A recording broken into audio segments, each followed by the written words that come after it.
Certes, il n'y a rien de plus excitant qu'une bataille spatiale pleine de lasers qui traverse l'obscurité du vide intersidéral et provoque de joyeuses flambées.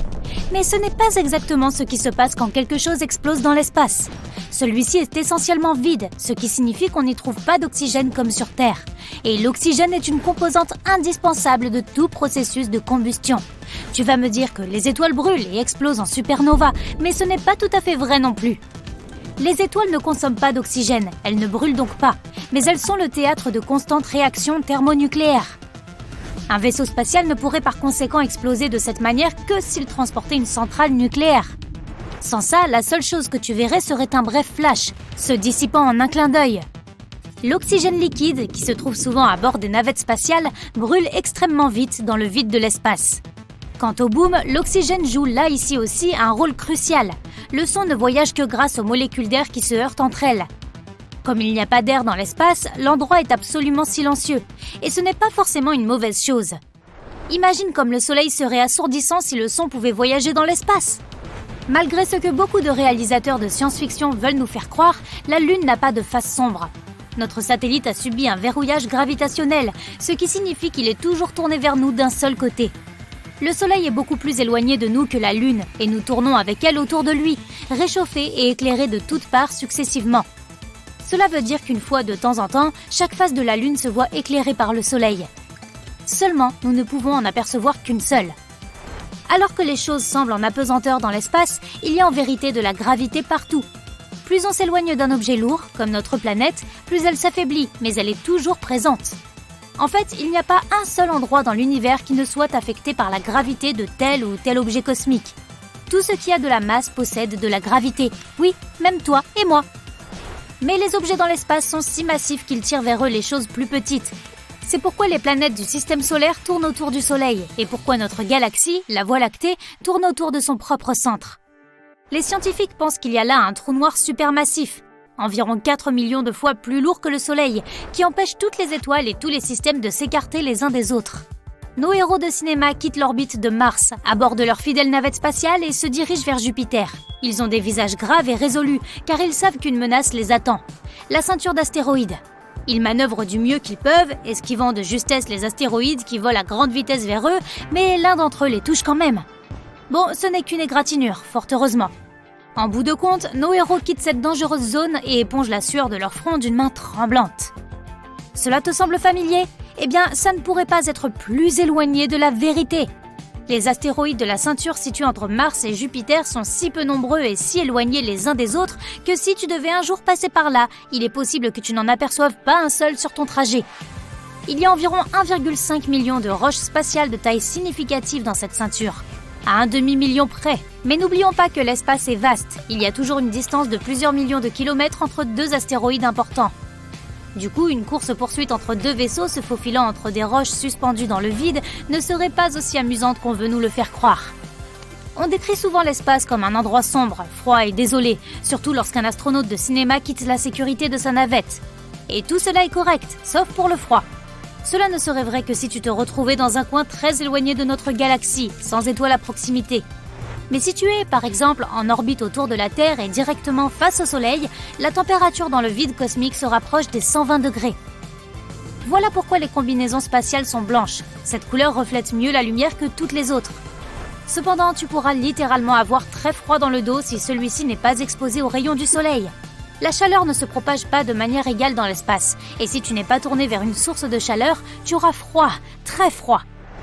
Et puisqu'on parle du Soleil, il apparaît toujours jaune dans les films, mais la couleur que nous voyons depuis la Terre est en réalité une illusion d'optique créée par l'atmosphère de notre planète. Tout comme pour le ciel bleu pendant la journée. La lumière du Soleil se répand dans l'atmosphère et se distord, ce qui donne des spectacles colorés à l'aube et au crépuscule. Dans le vide de l'espace, il n'y a rien qui puisse réfracter la lumière, de sorte que le Soleil apparaît tel qu'il est vraiment, blanc. Eh oui, cette boule de gaz incandescent est aussi chaude que ça. Il y a un éclair intense dans le ciel, suivi d'une traînée de fumée, et une roche spatiale brûlante vient s'écraser sur le sol, laissant un énorme cratère carbonisé après l'impact. Bien qu'il y ait eu du vrai dans cette traînée de fumée et ce cratère, les météorites ne peuvent pas atteindre de si hautes températures pendant leur chute. Une météorite est un astéroïde qui, pour une raison ou pour une autre, est entré dans l'atmosphère terrestre et a suffisamment résisté à sa friction pour toucher la surface. Cela arrive assez souvent, mais nous apercevons rarement ces roches car elles sont en général très petites et tombent dans des zones inhabitées. Mais même si un de ces bolides tombait sur une ville, son cratère aurait pour cause sa vitesse et non sa chaleur. Elles deviennent très chaudes à cause de la friction, mais pas au point de tout brûler au sol lors de l'impact. Bien que nous adorerions croire qu'une communication instantanée entre les navettes spatiales et les planètes soit possible, ce n'est pas le cas. Du moins pas encore.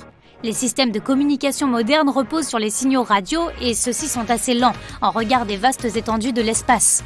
Il faudrait des années pour qu'un tel signal parcourt ne serait-ce qu'une année-lumière. Alors imagine ce qu'il en serait pour des centaines et des milliers. Si tu voulais envoyer un message vers une galaxie très lointaine, il te faudrait attendre quelques millénaires avant qu'il n'arrive, puis quelques autres milliers d'années avant de recevoir une réponse.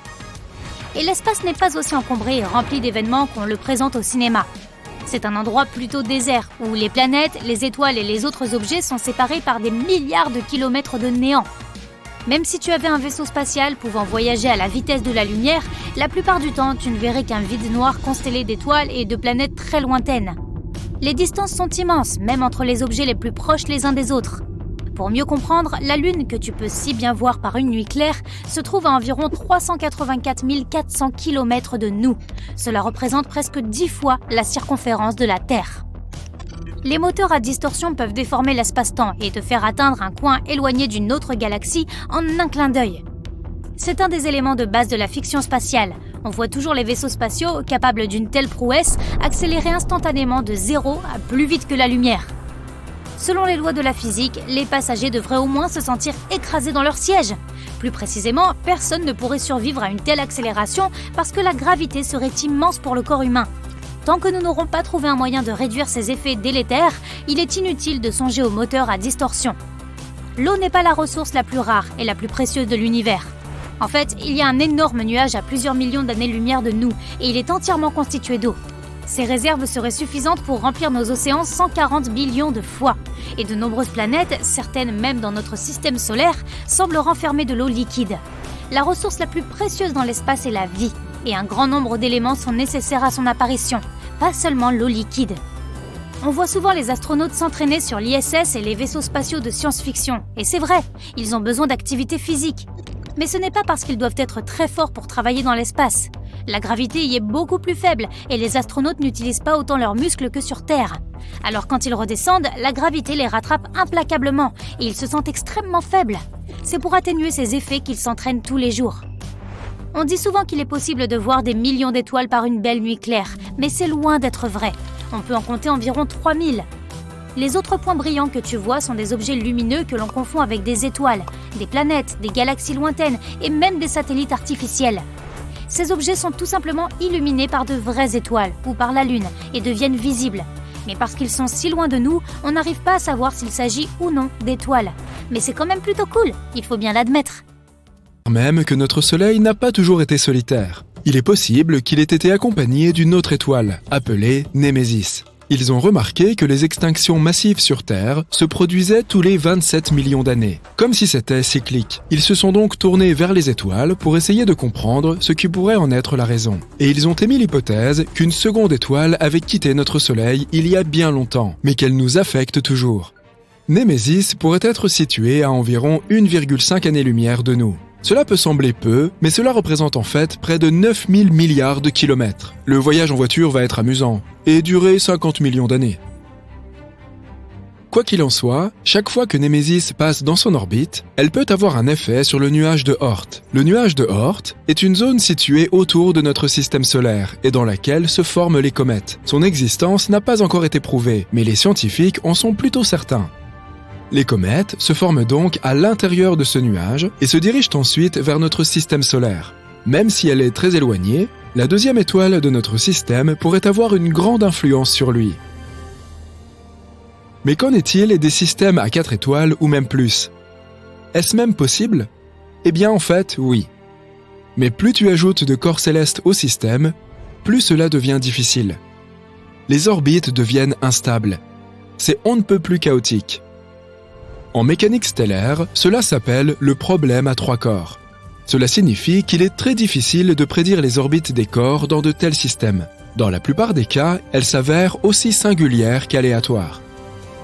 Isaac Newton est le premier à l'avoir remarqué. Il a essayé d'appliquer ses découvertes sur la gravitation à la Terre, à la Lune et au Soleil. Et il s'est retrouvé confronté à un sacré casse-tête. Il n'était pas facile de comprendre comment 3 objets stellaires orbitent de façon si stable les uns autour des autres. Et il ne s'agissait encore que d'une planète et d'un satellite. Et si on ajoutait plusieurs étoiles? Je ne voudrais pas être à la place de ceux qui devront calculer tout ça.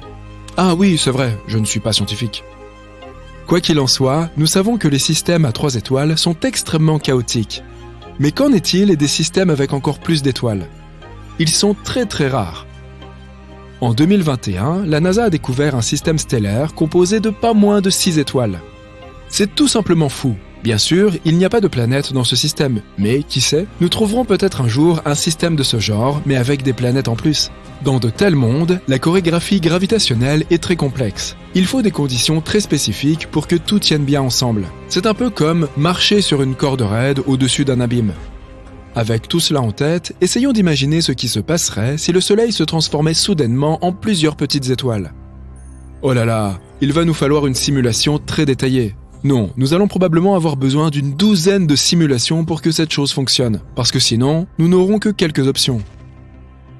Première option, nous divisons le Soleil en 5 ou 10 petits soleils. Nous dispersons ces derniers non loin les uns des autres. Ils détruiront notre système en quelques heures. Et oui. Tous les systèmes stellaires, y compris le nôtre, sont en mouvement constant dans l'univers. Donc, ils s'écraseront les uns contre les autres presque immédiatement.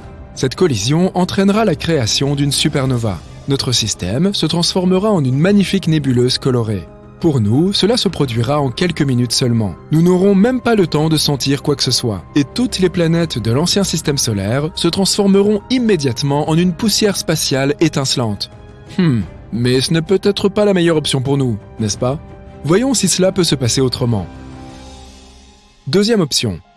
Puisqu'ils ne peuvent pas être placés si près les uns des autres, essayons de les placer aussi loin que possible. Et dans ce cas, ils vont simplement s'en aller. Adieu! Leur force gravitationnelle est trop faible pour que tout se maintienne. Nos petits soleils quitteront simplement le système solaire, voyageant dans l'espace dans diverses directions. Ensuite, les planètes abandonnées n'auront plus d'orbite. Et ça inclut la Terre, bien sûr. Nous deviendrons ce qu'on appelle une planète vagabonde. Au début, nous ne nous rendrons même pas compte que la planète a quitté son orbite.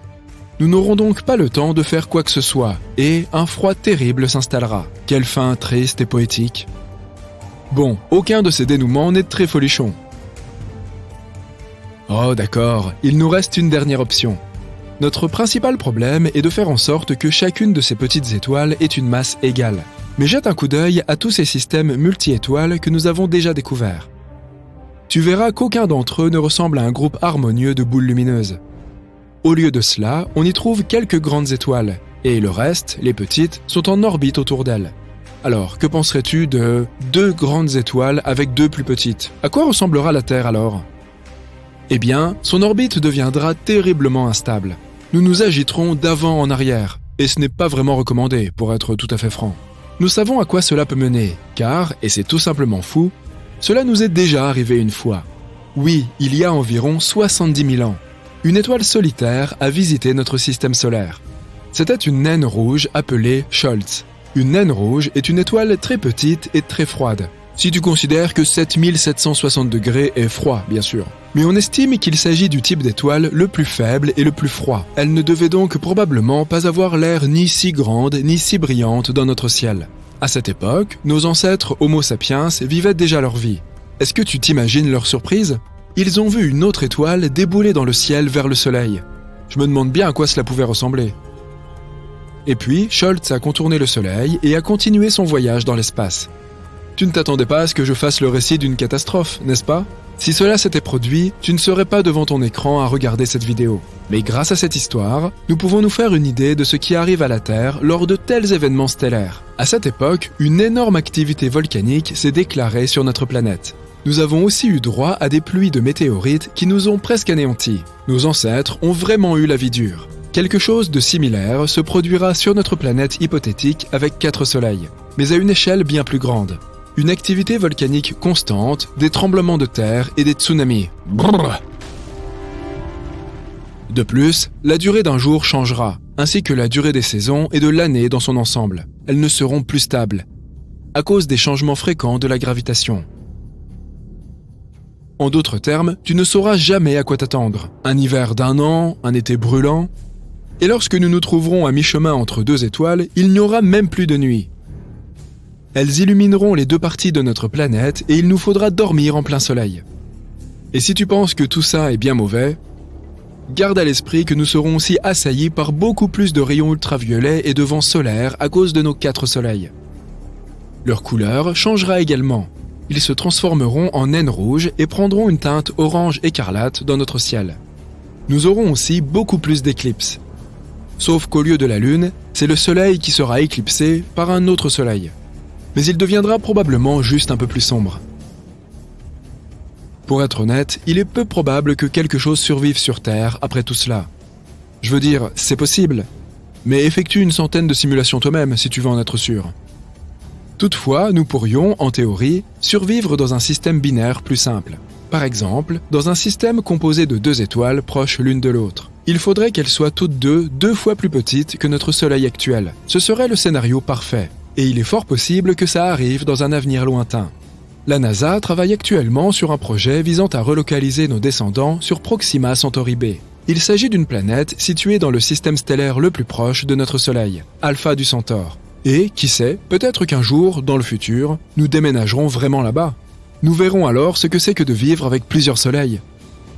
En juillet, lorsque nous sommes à environ 151 millions de kilomètres du Soleil, le monde est globalement plus chaud d'environ 2 degrés Celsius qu'en janvier, lorsque nous sommes 5 millions de kilomètres plus près. C'est parce qu'il y a plus de terres émergées dans l'hémisphère nord de la planète que dans l'hémisphère sud, et la Terre a tendance à se réchauffer plus que l'eau. Pendant l'été septentrional, en juillet, la surface de sol terrestre chauffée est plus étendue qu'en janvier. La planète se réchauffe donc un peu plus à cette époque, même si nous sommes plus éloignés de notre source de chaleur. Plus la Lune est proche de l'horizon, plus elle semble grande. Ce phénomène s'appelle l'illusion lunaire. L'une des théories visant à l'expliquer prétend que l'atmosphère joue le rôle d'une loupe, ce qui fait paraître la Lune plus grosse. En réalité, si l'atmosphère était impliquée dans cet effet, la Lune aurait l'air non pas plus grosse, mais plus petite. La plupart des experts pensent que l'illusion est créée par ton propre esprit, pouvant faire apparaître la Lune plus de 2 fois sa taille. Lorsque le satellite naturel de la Terre est haut dans le ciel, tu n'as aucun repère visuel pour savoir à quelle distance il se trouve. Mais lorsqu'il est près de l'horizon, tu peux voir les objets qui l'entourent en détail. Cela fait paraître la Lune plus grosse. Mais ce n'est qu'une des nombreuses théories expliquant le phénomène. Au fait, tu peux déjouer cette illusion en te penchant et en regardant la Lune à l'envers à travers tes jambes. Une journée sur Vénus est plus longue qu'une année sur Terre. Il faut en effet à la planète 243 jours terrestres pour tourner sur elle-même, et seulement 225 jours terrestres pour faire un tour complet autour du Soleil.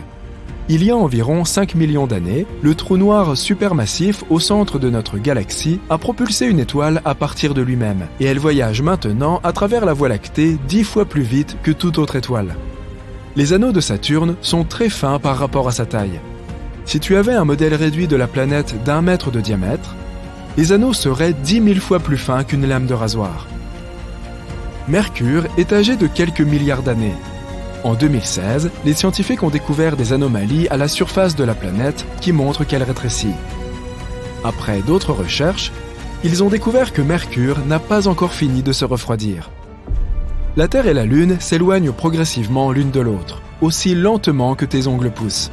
C'est le revers de la médaille de la force gravitationnelle de notre satellite. La Lune crée des marées dans les océans de la Terre qui, à leur tour, tirent sur la Lune et la font accélérer. Cela déplace le satellite vers une orbite plus élevée. À l'époque préhistorique, la Lune était bien plus proche de notre planète qu'elle ne l'est aujourd'hui. Heureusement, nous ne sommes pas près de perdre la Lune. Plus elle s'éloigne, plus sa force gravitationnelle s'affaiblit. Cela signifie que bientôt, notre planète ne repoussera plus la Lune avec une telle force. Découverte en 2017, Kelt 9b est la planète la plus chaude que nous connaissons. La prochaine fois que tu te plaindras de la chaleur lors d'une journée d'été torride, souviens-toi que les températures de cette planète peuvent atteindre 4300 degrés Celsius. C'est parce qu'elle orbite très près de son étoile, Kelt 9. Cette dernière est bien plus chaude et plus grosse que notre Soleil. Les experts pensent que l'étoile géante pourrait un jour faire s'évaporer la planète entière avec sa chaleur intense. Tout ce qui se trouve sur Terre et tout ce que les gens ont réussi à voir dans l'espace à l'aide de télescopes et d'autres instruments est de la matière normale. Elle est composée d'atomes et de molécules et représente moins de 5% de l'univers. Près des 3/4 de l'univers sont constitués d'énergie sombre. Les astronomes ne sauraient même pas que cette chose existe si, il y a plusieurs décennies, ils n'avaient pas découvert que l'expansion de l'univers ne ralentissait pas. Bien au contraire, elle s'accélérait. Cela signifiait qu'il devait y avoir une force énigmatique qui contrecarrait la gravité, celle que l'on a surnommée énergie sombre. La soudure à froid est un phénomène dans l'espace où deux pièces du même métal s'assemblent sans effort et sans chaleur. Il y a environ 700 millions d'années, un événement mystérieux s'est produit et pourrait avoir transformé Vénus en ce qu'elle est aujourd'hui. Certes, les astronomes ne peuvent pas voir directement la surface de la planète, car elle est recouverte de plusieurs couches d'épais nuages. Mais les missions spatiales envoyées sur la planète ont découvert que Vénus est parsemée de volcans crachant du feu, de montagnes massives, d'innombrables cratères et de gigantesques plaines de lave. Les températures sur la planète sont si incroyablement élevées qu'elles pourraient faire fondre le plomb. Et la pression atmosphérique est si forte qu'elle écraserait instantanément tout être vivant assez téméraire pour y mettre les pieds. Comme si cela ne suffisait pas, l'atmosphère de la planète est remplie de nuages nocifs d'acide sulfurique, dont l'odeur est bien pire que les œufs pourris. Le dioxyde de carbone, le principal composant de l'atmosphère de Vénus, ainsi que le tristement célèbre acide sulfurique, créent un puissant effet de serre. Par conséquent, la basse atmosphère et la surface de la planète sont parmi les endroits les plus chauds de tout le système solaire. Les étoiles à neutrons ont la taille d'une petite ville, mais leur masse est environ 1,4 fois celle du Soleil. Elles se forment lorsque des étoiles massives meurent et que leurs noyaux s'effondrent sur eux-mêmes. Le noyau continue à se replier sur lui-même jusqu'à ce que tous les électrons soient écrasés, ne laissant que des neutrons. Cela fait des étoiles à neutrons parmi les objets les plus denses de l'univers. En fait, une seule cuillère à café de matériaux d'étoiles à neutrons pèserait 1 milliard de tonnes.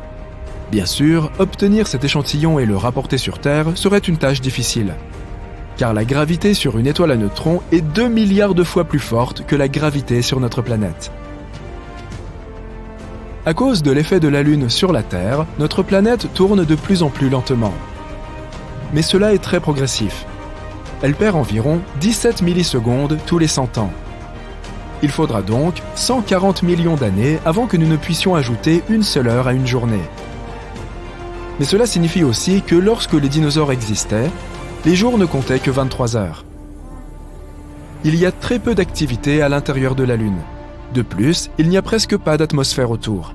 C'est pourquoi les scientifiques peuvent retracer les cratères d'impact qui jonchent la surface du satellite sur des milliards d'années. En datant les cratères, les astronomes ont découvert que la Lune, tout comme notre planète, a subi un grand bombardement tardif il y a environ 4 milliards d'années. Cet événement est également connu sous le nom de cataclysme lunaire et a duré plusieurs centaines de millions d'années. Pendant cette période, une quantité anormalement élevée d'astéroïdes sont entrés en collision avec la Terre, Mercure, Mars et Vénus. La toute dernière théorie scientifique en la matière affirme que Vénus aurait pu avoir un climat agréable et stable pendant des milliards d'années avant que quelque chose ne change la donne. Les astronomes ont fait des recherches approfondies et ont construit un modèle d'un monde virtuel semblable à Vénus. Ce modèle a démontré que pendant la majeure partie de son histoire, la planète chaude avait des océans avec de l'eau liquide, des températures adéquates à la vie et des plaques tectoniques stables. En fait, la planète ressemblait à la Terre telle qu'elle était au début de son existence. Les scientifiques supposent que cette période de développement semblable à la Terre a pu durer plus de 3 milliards d'années. Saturne est une planète avec des vents qui se déplacent à plus de 1770 km/h à l'équateur. C'est aussi la planète qui possède les anneaux les plus proéminents. L'atmosphère de Saturne n'est pas vraiment différente de sa surface. Mais plus tu t'enfonces, plus la pression augmente et l'hydrogène devient liquide. Plus loin vers le centre de la planète, ce gaz liquéfié se transforme en hydrogène métallique. Comme Jupiter, Saturne pourrait avoir un noyau rocheux, entouré d'hydrogène et d'hélium. D'un autre côté, même s'il est composé de matériaux rocheux, le noyau peut toujours être liquide.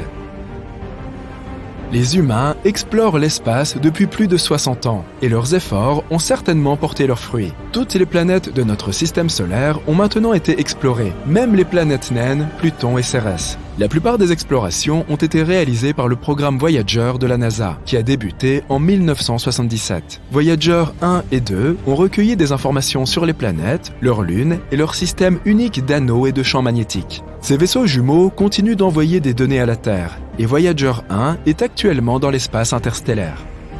Le ciel peut sembler assez paisible quand tu le regardes depuis la Terre. Mais la Voie lactée se dirige vers une collision massive avec la galaxie d'Andromède.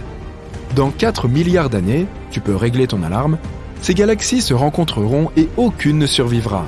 Les étoiles seront écrasées et les constellations seront détruites. Finalement, les deux géantes fusionneront et formeront une galaxie elliptique. Mais selon National Geographic, notre Soleil et la Terre survivront.